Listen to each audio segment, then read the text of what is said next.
ശ്രീരാമന്റെ ദുഃഖം ശമിപ്പിച്ച മണ്ണെന്ന ഐതിഹ്യമുള്ള നാടാണ് രാമപുരം ഗ്രാമം. ശ്രീരാമ, ലക്ഷ്മണ, ഭരത, ശത്രുഘ്ന ക്ഷേത്രങ്ങളാൽ ചുറ്റപ്പെട്ട ഈ ഗ്രാമത്തിന് അയോധ്യയുടെ ഭാവമാണ്.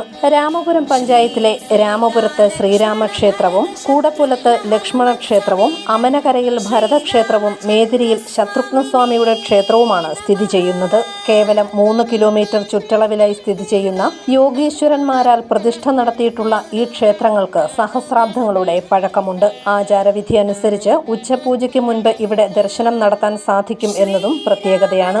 രാമായണ മാസത്തിൽ നാലമ്പല ദർശനം നടത്തുന്നത് ഉദ്ദിഷ്ട കാര്യത്തിനും മുൻജന്മ ദോഷ പരിഹാരത്തിനും ദുരിത നിവാരണത്തിനും സന്താനലബ്ധിക്കും ഉത്തമമാണെന്നാണ് പൂർവിക വിശ്വാസം. 4 ക്ഷേത്രങ്ങൾക്കും സമീപത്തായി ഉഗ്രമൂർത്തിയായ ഭദ്രകാളി ക്ഷേത്രങ്ങളും ശ്രീരാമസ്വാമി ക്ഷേത്രത്തോടനുബന്ധിച്ച് ഭക്തഹനുമാന്റെ ക്ഷേത്രവും ഉണ്ടെന്നുള്ളതും പ്രത്യേകതയാണ്. ശ്രീരാമസ്വാമിക്ക് അമ്പും വില്ലും സമർപ്പണം, ലക്ഷ്മണസ്വാമിക്ക് ചതുർബാഹു സമർപ്പണം, ഭരതസ്വാമിക്ക് ശംഖ സമർപ്പണം, ശത്രുഘ്നസ്വാമിക്ക് ശ്രീചക്ര സമർപ്പണം എന്നിവയാണ് പ്രധാന വഴിപാടുകൾ. രാവിലെ 5 മണി മുതൽ ഉച്ചയ്ക്ക് 12 വരെയും വൈകുന്നേരം 5 മുതൽ 7:30 വരെയുമാണ് ദർശന സമയം.